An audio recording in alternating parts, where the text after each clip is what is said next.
ये बात ठीक है।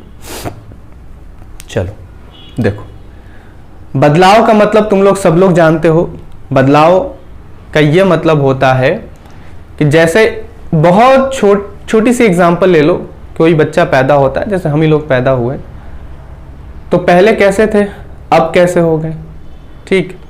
और अगर 60 साल 70 साल 80 साल जो भी है उम्र होगी, या उस उम्र के जो शख्स हैं दुनिया में, उस उम्र के शख्स को हम लोग देखते हैं, तो उनमें जो बदलाव होता है, बचपन में जो पैदा हुए थे उस वक्त और जब 100 साल के हो जाते हैं उस वक्त, उनमें कितने डिफरेंस होते हैं।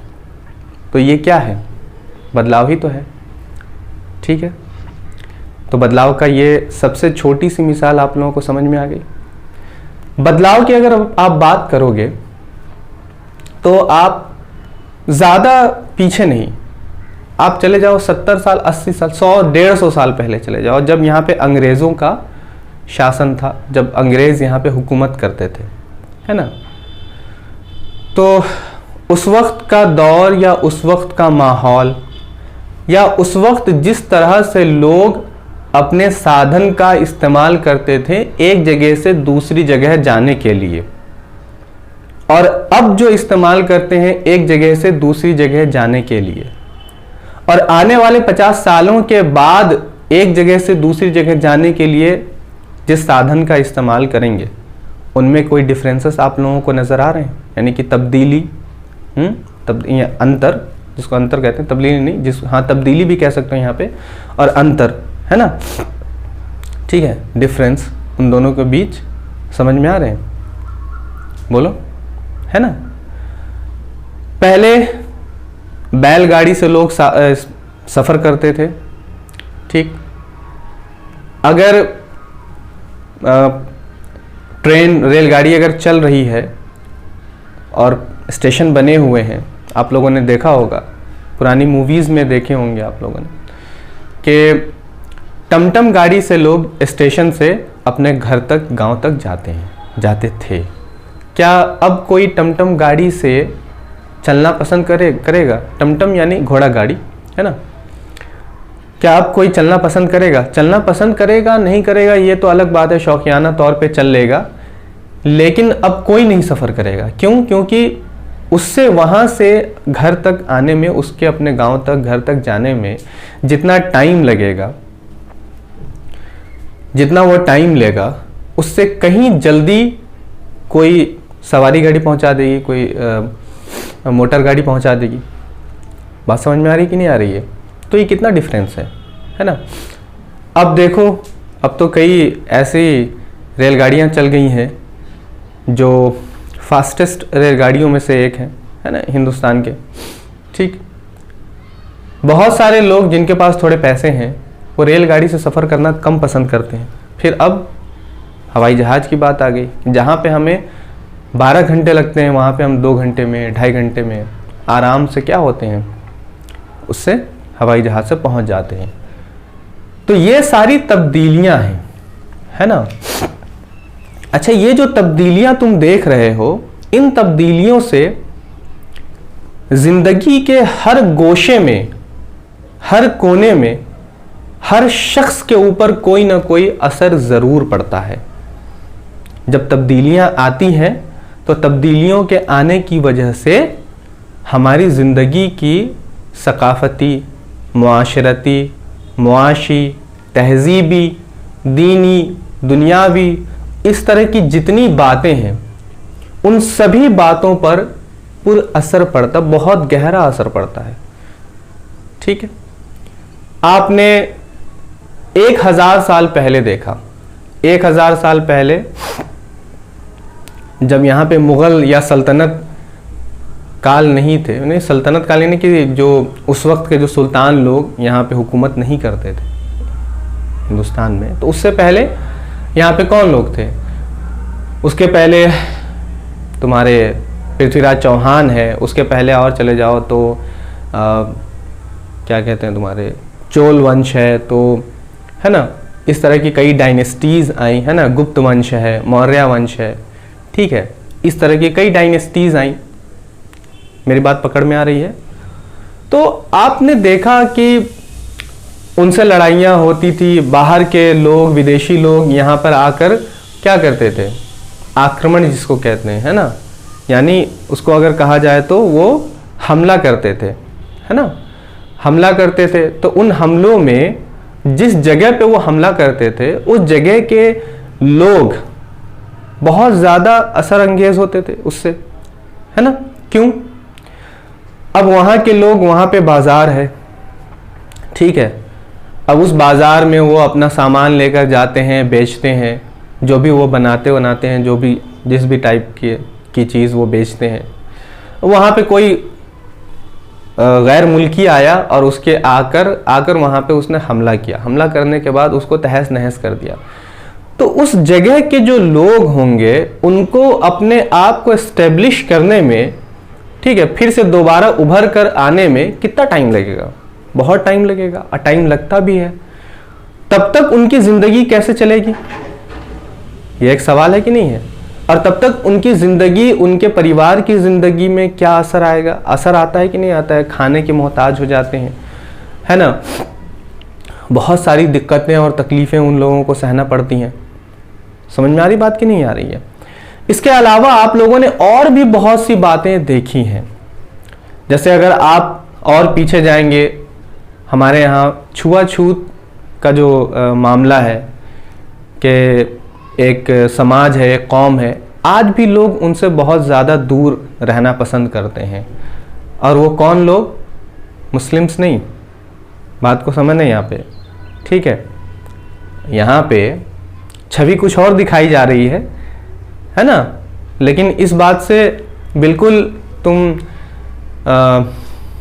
क्या कहते हैं उसको, फैमिलियर हो जाओ और बिल्कुल तुम इस बात को समझ लो कि मुसलमानों ने सभी को हक दिए बराबरी के, जिसकी वजह से दूसरे लोग बहुत ज़्यादा जलने लगे, आज भी जलते हैं, ठीक है। और सिर्फ मुसलमानों ने नहीं दिए, मुसलमानों के देने के बाद फिर लोगों ने अपने आप को रिप्रेजेंट किया कि हाँ, हम इनके हिमायती हैं, हम भी इनके हिमायती हैं, और उन्होंने उनकी हिमायत में बोलना, लिखना, पढ़ना चालू कर दिया, शुरू कर दिया।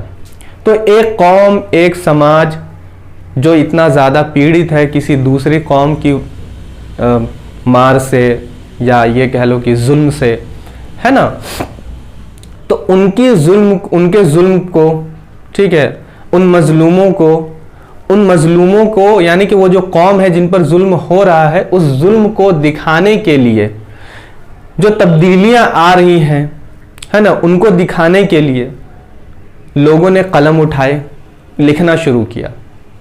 मेरी बात समझ में आ रही, पकड़ में आ रही है ये, ठीक है, लिखना शुरू किया, क्लियर है।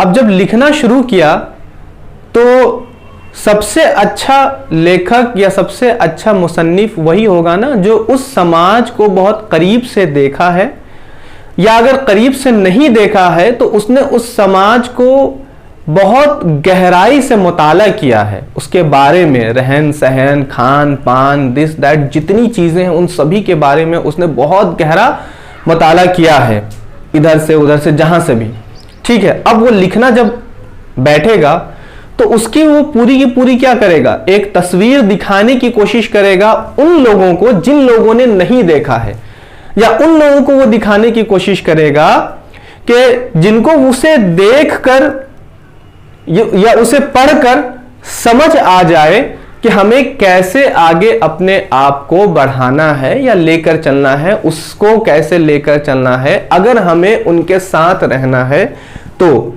जाहिर सी बात है कि हमें उनके साथ रहना ही होगा। क्यों नहीं रहेंगे हम उनके साथ? नहीं अगर रहेंगे उनके साथ, या उनको लेकर नहीं अगर चलेंगे तो क्या होगा? क्या हमारा समाज ग्रो कर पाएगा? बहुत अच्छा नहीं कर पाएगा, ग्रोथ नहीं हो पाएगी, बहुत अच्छी ग्रोथ नहीं हो पाएगी। क्यों? क्योंकि एक पिछड़ा है, हम आगे बढ़ रहे हैं, उनको साथ में नहीं बढ़ा रहे हैं, तो बहुत सी चीज़ों पे हमारा असर है। अभी भी चीज़ें खाली हैं, है ना, जगह भर नहीं पा रही हैं। बात समझ में आ रही कि नहीं आ रही? ये कुछ मोटा माटी बातें हैं, ये ऐसी बातें हैं जिनके जानने के बाद फिर आपको नावल के लिखने का पस मंज़र समझ में आएगा कि नावल लिखा क्यों गया, या जो लेखक पैदा हुए, वो लेखक पैदा हुए तो उन्होंने लिखना क्यों चाहा, शुरू किया, उसे आपको समझने में एक जमीन यहां पे तैयार हो रही, मैं तैयार करके दे रहा हूं, एक जमीन तैयार करके दे रहा हूं ताकि आप लोगों को उन बातों को समझ में आसानी से आ जाए। नावल क्या है उसे समझ में आ जाए, वो क्यों लिखा गया, कैसे लिखा गया, वो सारी बातें आप लोगों को समझ में आ जाए, अफसानों के बारे में आप लोगों को समझ में आ जाए, मजमून के बारे में आप लोगों को समझ में आ जाए, खाका के बारे में आप लोगों को समझ में आ जाए, ड्रामा, इंशाइया, इस तरह की जितनी सिन्फ लिखी गई हैं उनके अंदर जो कहानी किस्से लिखे गए हैं, गढ़े गए हैं, उन्हें आप लोगों को समझने में ज्यादा दुश्वारी ना हो, इसके लिए यहाँ पे ये जमीन तैयार की जा रही है। और लफ्ज क्या आया था, एक लफ्ज आया है तगय्युर, बदलाव। इसी लफ्ज बदलाव से हम लोगों ने आज की क्लास शुरू की है, ठीक है। और ये हमारी सिन्फ को समझने के लिए बहुत इंपॉर्टेंट क्लास है। समझ आ रही बात की नहीं आ रही है? तो इस बात को बहुत अच्छी तरह से समझो। तो क्या कहा हमने ये कहा कि जो बदलाव आता है समाज में बदलाव कहां कहां आता है, किन किन गोशे में आता है। जाहिर सी बात है कि उनकी जिंदगी में रहना, सहना, खाना, पीना, उठना, बैठना, फिर इसके अलावा उन्होंने अपनी जिंदगी जिस तरह से गुजारी है, किन किन मरहलों से गुजरे हैं, है ना, कहां कहां पे रुकावटें आई हैं, किन रुकावटों को उन्होंने अपने आप को उन रुकावटों से कैसे लड़ाई की है ना, या उन रुकावटों से कितना दूर भागे हैं, या रुकावटों का सामना किया है कि नहीं किया है। अगर उन रुकावटों का सामना किया है तो उन रुकावटों को सामना किन अंदाज में किया है, उसका अंदाज क्या था, ठीक है। अगर आप इन्हीं बातों को अगर और दूसरी तरफ लेकर जाओगे तो जैसे पहले के ज़माने में जो राजा महाराजा हुआ करते थे, जिन लोगों ने कई गोशों में कई खित्तों में हुकूमतें की, हमारे यहाँ पे मुग़ल थे, ठीक है। उसके पहले जो मौर्य डायनेस्टीज़ के लोग थे ना, मुग़ल डायनेस्टी, मौर्य डायनेस्टी, उस सल्तनत काल, जो भी इन पीरियड्स के जो लोग हैं, जो राजा महाराजा हैं, जो आए रहे, है ना, फिर उनके बीच लड़ाइयाँ हुई, ठीक है, दूसरे लोग आकर लड़ाई की, है ना। इसके अलावा यहीं के बहुत सारे दूसरे छोटे छोटे इलाकों में अपने आप को लोगों ने रिप्रेजेंटेटिव बना दिया। जैसे महाराणा प्रताप लोग हैं, अपने आप को रिप्रेजेंटेटिव बनाया और उन्होंने सोचा, या उन्होंने जो भी उस टाइम पे अपने आप को रिप्रेजेंट किया कि हाँ, हमारे यहाँ पे दूसरे लोग आए हुए हैं और यहाँ हम उनसे लड़ना चाहेंगे, वो उनको भगाना चाहेंगे, दिस दैट, इस तरह की जो भी बातें थी, है ना। तो उन लोगों ने फिर यहाँ लड़ाई की, है ना, उनसे लड़ाई की, बाहर के लोगों ने भी आकर यहाँ पे लड़ाई की, ठीक है। या दूसरी जगहों पे जाकर देख लो, फ्रांस में देख लो, ठीक है, इसके अलावा तुम रशिया में देख लो, जर्मनी में देख लो, इस तरह की जो भी बातें वहाँ पे हो रही थी, जो तब्दीलियाँ हो रही थी, राजा महाराजा वहाँ पे थे, राजा महाराजाओं का तख्ता पलट कैसे हुआ, उन तख्ता पलट में किन लोगों का रोल बहुत ज़्यादा रहा, जो रोल रहा उनमें कैसे कैसे लोगों ने अपने आप को रिप्रेजेंट किया, कैसे कैसे वो यहाँ से वहाँ गई, या जितनी बातें हैं समाज की, वो सभी बातें उन तब्दीलियों में क्या हो जाती हैं, शुमार हो जाती हैं। अब इन्हीं तब्दीलियों को कोई राइटर क्या करता है, कोई लेखक, कोई मुसन्निफ क्या करता है, क्या करता है, कलम उठाता है, वो उस जमाने का रहने वाला है ना, और उसने उस जमाने को बहुत करीब से देखा, उसने देखा कि ये एक बंदा है, इस एक बंदे की जिंदगी में यहां जो राजा है, इस राजा के हुकूमत करने की वजह से, या इस राजा के हुकूमत करने के साथ साथ किसी दूसरे राजा ने इस इलाके में या इस देश में आक्रमण कर दिया, हमला बोल दिया, तो उसकी वजह से इन लोगों की जिंदगी में क्या असर हुआ। तो वो क्या करता है, कई किरदारों को लेता है और लेने के बाद उस समाज की इन तब्दीलियों को दिखाने की पुरजोर कोशिश करता है। किसके जरिए से? अपने कलम के जरिए से। क्या करता है? पुरजोर कोशिश करता है अपने कलम से पिरो कर, उसको कागज पर उतार कर, और समाज को उस वक्त के हुए बदलाव को दिखाने का। ये बात पकड़ में आ रही है? तो इसी तरह से अगर तुम देखोगे तो तुम पाओगे कि फ्रांस में इस तरह के बहुत सारे राइटर्स हुए, है ना, रशिया में इस तरह के बहुत सारे राइटर्स हुए, इसके अलावा जर्मनी में इस तरह के बहुत सारे राइटर्स हुए। तो जिन जिन खित्तों में लोगों ने दूसरों के पीड़े सहे और उन पीड़ों से यानी दुख से, तकलीफ से अपने आप को गुजार कर आगे बढ़ाया, उन तब्दीलियों से अपने आप को आगे बढ़ाया, अपने आप को तब्दील किया, अपनी जिंदगी को तब्दील किया। ठीक है, जीरो से हीरो बने या हीरो से जीरो बने, ठीक है, दोनों ही बातें तब्दीलियों में शुमार हैं। आ रही बात समझ में? तो उनको क्या करता है, एक शायर हो या एक तख्लीककार जिसको कहते हैं, तख्लीककार यानी तख्लीककार में कोई भी आ सकता है, तख्लीककार में मुसन्निफ भी आ सकता है, शायर भी आ सकता है। तो तख्लीककार में अभी यहाँ पे फिलहाल मुसन्निफों की बात हो रही है, लेखकों की बात हो रही है, कवि की बात नहीं हो रही, तो लेखक की बात करते हैं। तो जो तख्लीककार होता है वो अपने कलम के जरिए से उन सारी बातों को फन्नी एतबार से इस तरह से उसको पिरोता है कि सामने वाले के दिल पर उस समाज की होने वाली तब्दीलियों की छाप पहुंच जाए, छूट जाए, असर आ जाए, और फिर वो उसके बारे में सोचना समझना शुरू करे और उससे कनेक्ट करे अपने आज के समाज के बारे में। ये बात क्लियर हो पा रही है?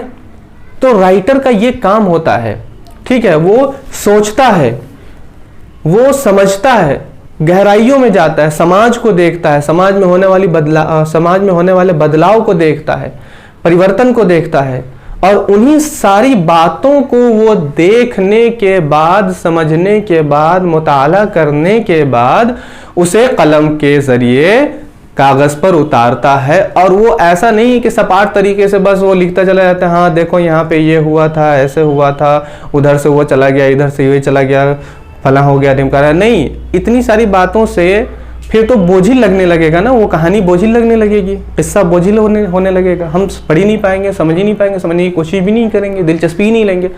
तो चूंकि उस समाज की वो सारी बातें सकाफती हो, मुआशरती हो, मुआशी हो, तहजीबी हो, दीनी हो, जिस भी तरह की वो बात पिरोई जा रही है, एक तख्लीककार के जरिए से कागज पे उतारी जा रही है, उसको वो दिलचस्प बनाता है। ठीक है, और इस तरीके से दिलचस्प बनाता है ताकि उसे हमें पढ़ने में दुश्वारी ना हो, समझने में दुश्वारी ना हो, और हम उसकी गहराई तक पहुंच सके, उस समाज तक पहुंच सके, उसकी पूरी मंजर कशी हमारे सामने आ जाए, है ना। जिस तरह से उर्दू के राइटर्स, अगर तुम देखोगे, लखनऊ के मुरक्का कशी, लखनऊ की मंजर कशी को पेश किया, लखनऊ के जो समाज हैं उस समाज को सामने रखा, दिल्ली के समाज को सामने रखा। बहुत सारे राइटर्स ने दिल्ली के समाज के ऊपर लिखा, है ना, वहाँ की जिंदगी के ऊपर लिखा। ठीक है, ऐसा क्यों हुआ? ऐसा इसलिए हुआ क्योंकि उस वक्त जिन लोगों ने लिखा था, उस वक्त का जो तहजीब, उस वक्त की जो तहजीब थी, है ना, समाजी हो, अखलाकी हो, जो भी तहजीब थी उस वक्त की, उसे उन लोगों ने अपनी आंखों से बदलते हुए देखा, हालात को बदलते हुए देखा। ठीक है, और उसको पिरो दिया। मेरी बात पकड़ में आ रही है ना? उसको पिरो दिया। जैसे अगर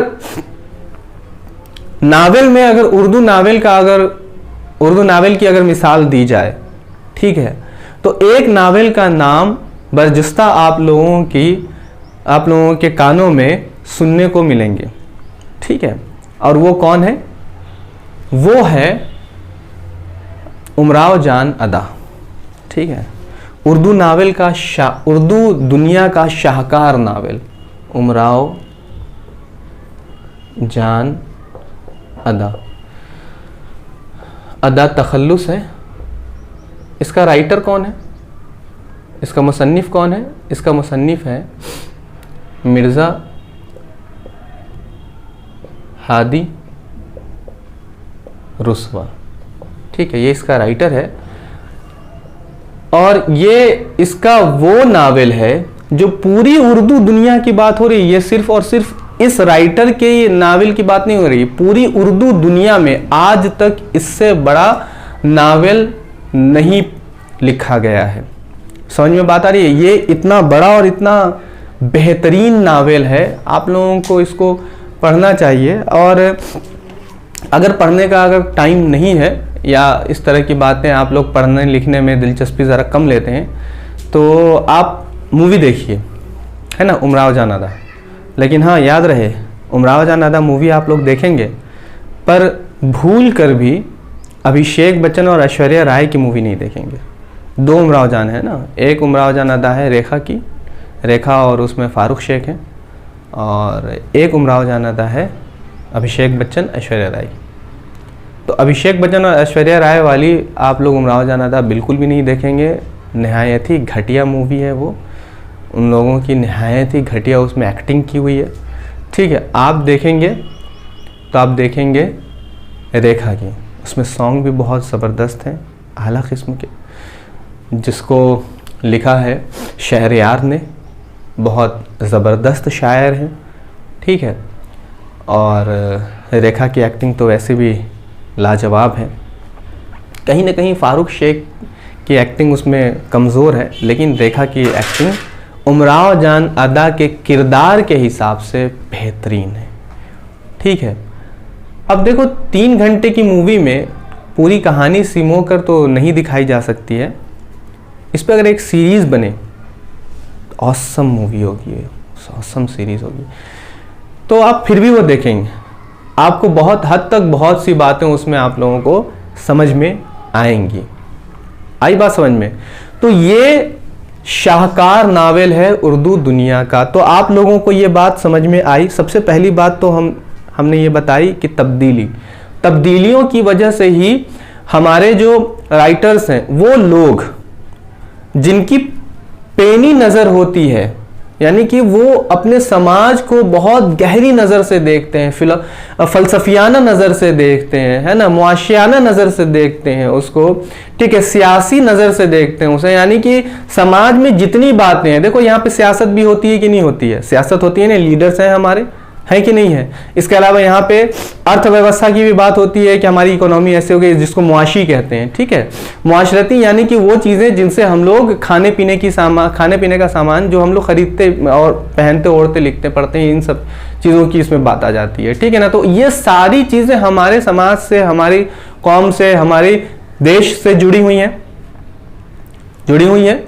उन्हीं सारी तब्दीलियों को एक राइटर अपनी उन गहरी निगाह से देखता रहता है, उसके बारे में बार बार मुताला करता रहता है, पिछलों के बारे में मुताला करता है, अभी के बारे में मुताला करता है, बीच के बारे में मुताला करता है, आने वाले वक्त के बारे में मुताला करता है, लेकिन नज़र गहरी रखता है। और इसी की वजह से वो ये मजबूर हो जाता है कि अब उन्हें उजागर किया जाए कागज़ पे, और आने वाली नस्लें हो चाहे जो अभी की नस्लें हैं, उन तक ये बात पहुंचाई जाए कि हमारे समाज में क्या चल रहा है और पुराने समाज में क्या चलता था।